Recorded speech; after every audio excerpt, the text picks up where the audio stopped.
There has become a thing that's gone on, it seems like in this, especially this last year, where, what's the word I'm looking at? Ideology is more important than art. Way more, certainly to the awards. Yeah. And it's just, it's like, ideology trumps art. Ideology trumps individual effort. Ideology trumps good. Ideology trumps entertaining. Well, you couldn't say shit if you had a mouthful. All right. And every bestseller, every play that was turned into a movie, if there was anything sexual about it or anything, that's all going to be drained out of the movie. It's going to be weaned out of the movie. It's just the way it is. Quentin Tarantino recently slammed modern Hollywood in a no-holds-barred conversation with Bill Maher, and it was as entertaining as it was blunt. The legendary filmmaker didn't hold back, calling out his biggest detractors as hypocrites, who care more about appearances than substance. Maher, never one to shy away from debate, fired back with his own sharp comebacks. If you love bold, uncensored takes on politics and culture, hit subscribe. You won't want to miss explosive discussions like this. Before we run out of time, I have to say to you, besides the great entertainment, I have always really appreciated the way you pushed back when anyone tried to stifle you, shut you up, shame you, bully you. They tried it with the last one, with Once Upon a Time in the Hollywood, some bullshit about Margot Robbie doesn't have enough lines. And you do what I wish other people would do. Instead of apologizing like a little pussy, you say, I don't agree with your assessment. Bill Maher has long criticized Hollywood's obsession with woke messaging, a topic I've covered often on this channel. The industry increasingly prioritizes empty gestures over meaningful storytelling, trading depth for trendy slogans. Yet even in this ideological bubble, a few voices stand out, and Tarantino is among the most fearless. Maher, despite his disdain for modern Hollywood, deeply respects him. Why? Because Tarantino refuses to conform. He doesn't preach or cave to political pressures. Instead, he makes bold, challenging films that push boundaries, ignoring the demands of today's ideological enforcers. While others play it safe, he reinvents the rules.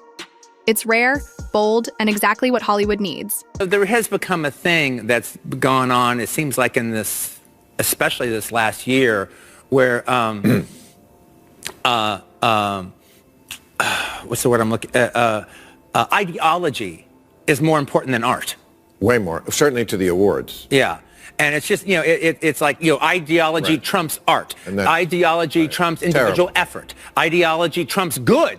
Ideology trumps entertaining. There's two kinds of movies, virtue signalers and superhero. This is why Bill Maher admires Quentin Tarantino. He's one of the few left-leaning figures willing to call out the nonsense in his own industry. Tarantino speaks his mind, a rarity, in today's Hollywood. Over the years, entertainment has drifted from authentic storytelling, becoming more about ideology and hollow symbolism. Take the disastrous Snow White remake, which flopped with critics and audiences alike. Why? Because the filmmakers cared more about appearing progressive than crafting a compelling story. They replaced the Seven Dwarves with CGI characters, claiming real actors would be stigmatized. Yet in doing so, they denied opportunities to performers who take pride in such roles. That's not inclusivity, it's patronizing. And it's exactly the kind of absurdity Tarantino and Maher aren't afraid to attack. Because well, look, you have to always look at it. Are we going to get back to that place? Look, this happens. This comes in waves. This absolutely comes in waves. All right. So it's like, okay, just looking at the 40s. All right, that was during the wartime, but that's also the time that you had film noir, where you actually, even though with the Hays Code, you had these dark, dark stories that were being told. But then after the war was won, then you had the 50s, which was the first of the completely homogenized decades, where you couldn't say shit if you had a mouthful. All right, and every bestseller, every play that was turned into a movie, if there was anything sexual about it or anything, that's all going to be drained out of the movie. It's going to be weaned out of the movie. It's just the way it is. And then, to me, it's one of the worst decades in Hollywood is the 50s. And then the 60s, pretty much from like 1960 to 1966, was the 50s part 2. Let's take a moment to unpack Tarantino's striking comparison to the Hays Code, the 1930s era censorship. rules that forced Hollywood to sanitize films deemed too provocative, especially regarding sexuality. Back then, critics saw it as an attack on free expression, stifling art for the sake of moral purity. But Tarantino argues a new form of censorship has emerged, not from regulators or religious groups, but from online activists who weaponize outrage against films that defy their ideology. Today, movies are judged not on craft or vision, but on compliance with current social dogma. Directors second-guess themselves, writers avoid risky themes, and studios cave to Twitter mobs. It's censorship rebranded as progress, and just as dangerous as the Hays Code ever was. But then what we think of as the 60s starts in about 67, and that's when New Hollywood Bonnie comes and out. Clyde. Yeah. And that's an absolute positive response to the homogenized 50s. So it's going to come back again. Okay, and then it goes into the 70s, but then went into the 80s. All right. And that's why you came up with politically incorrect, because that was the first, this is basically 80s part 2, what we're living through right now. Well, I'll just take one more go at it. There's going to be a new golden age. Please be there and part of it. Tarantino suggests Hollywood may finally be pushing back against woke culture. And if so, it's long overdue. Performative progressivism has drained the life from modern films, turning them into bland sermons rather than thrilling stories. Creativity now bows to checkbox politics. If we're truly seeing a course correction, I welcome it. A Hollywood that prioritizes gripping plots, complex characters, and raw emotion over ideological posturing would be a revelation. Imagine movies that challenge and entertain without preaching, the kind we used to love. If this shift is real, cinema's future looks bright. But Tarantino also shared a darker observation with Joe Rogan. Let's take a look. Okay, this guy or this woman is going to write a think piece in the New Yorker about my movie. Or in the Los Angeles Times or in the New York Times, and they're going to write some think piece about it, or on this website or that website, and they're going to go against it and talk about, this is a retrograde vision, or that this is a regressive vision, or Quentin has become right wing, and this movie has a right wing bent because of the way they Quentin is identifying with Rick Dalton with fucking hippies. He's that's how it's Is going. that really a take that someone had, that you've become right wing because of a character in a film? Even like a critic who liked it, A.O. Scott, goes, well, this whole vision seems more on the right than you would imagine. This might sound extreme, but it happens constantly. Many on the left dissect films through an overtly political lens. The moment they detect conservative undertones, the movie stops being art and becomes a threat. They attack the cast, crew, and creators simply for exploring ideas that clash with their worldview. They forget cinema isn't meant to be an echo chamber. It's a mirror of society, reflecting its flaws, dreams, and contradictions. Films aren't manifestos. Not every story will align with your beliefs, and that's the point. Art should unsettle, challenge, and even offend. Dismissing a film solely for its politics misses its purpose entirely. Doesn't necessarily make it wrong, make it bad, but it just seems like more on the right.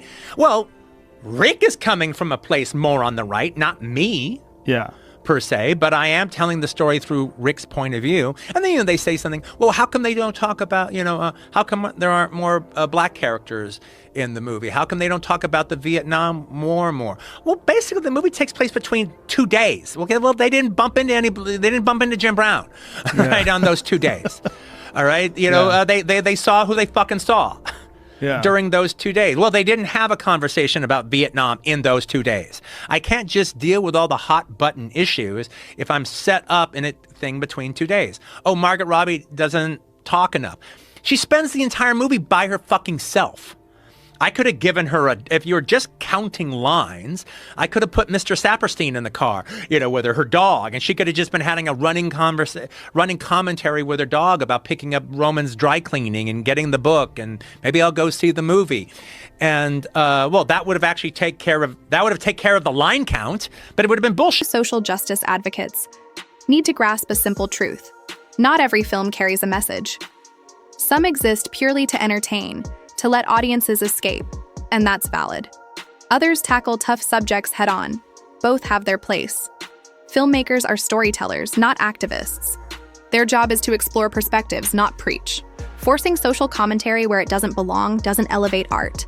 It strangles it. Great films resonate through authenticity, not agendas. Let art be art. Doesn't it seem like part of the problem is just that it came out during the time where Trump was president, and that's one of the reasons why these political takes on things, like that he's more to the right, or I can't imagine that anybody would think that you're leaning right now, that Quentin is becoming right because your character is. That seems so stupid, but it's more of it's just a statement about the politicalization of everything. Well, I think you're right. I think you're correct. And the thing about it, though, is, look, those kind of academic college think pieces, they're just fine. Like in a college situation, they make sense. I can take a book or a movie and come up with some argument that goes, that's like that's more of a subtextual argument about a film. That doesn't mean I'm right, but it means I can make my little argument, right? For the course. But it doesn't. But I have no illusions that that's what the director was thinking about. Now, ultimately, when it comes to subtextual criticism, it doesn't matter. It's simply you making your little case. But in the heat of the moment, they're actually treated more seriously than that. How do you parse out when you have experienced criticism about a film? Do you go over that criticism? Do you read it, or do you just get to a point where you're like, you know what? I know what I did. I love what I did. I don't give a fuck. Well, I like to write film criticism, so I can take it with a grain of salt. One, if I know who they are, all right, then I have a sense of where they're coming from and where they're talking about. Tarantino defends everyone's right to an opinion, critics included. Free speech isn't partisan. He knows his work won't please everyone, and he welcomes debate. But when critique devolves into personal attacks or attempts to cancel him because his art resonates with conservatives, that's not criticism. It's suppression. He creates to tell stories, push boundaries, and make audiences think. So critique the film? Absolutely. Disagree with its themes? Go ahead. But reducing the artist to a political caricature because they refuse to conform isn't progress. It's censorship in woke clothing. How do you parse out when you have experienced criticism about a film? Do you go over that criticism? Do you read it, or do you just get to a point where you're like, you know what? I know what I did. I love what I did. I don't give a fuck.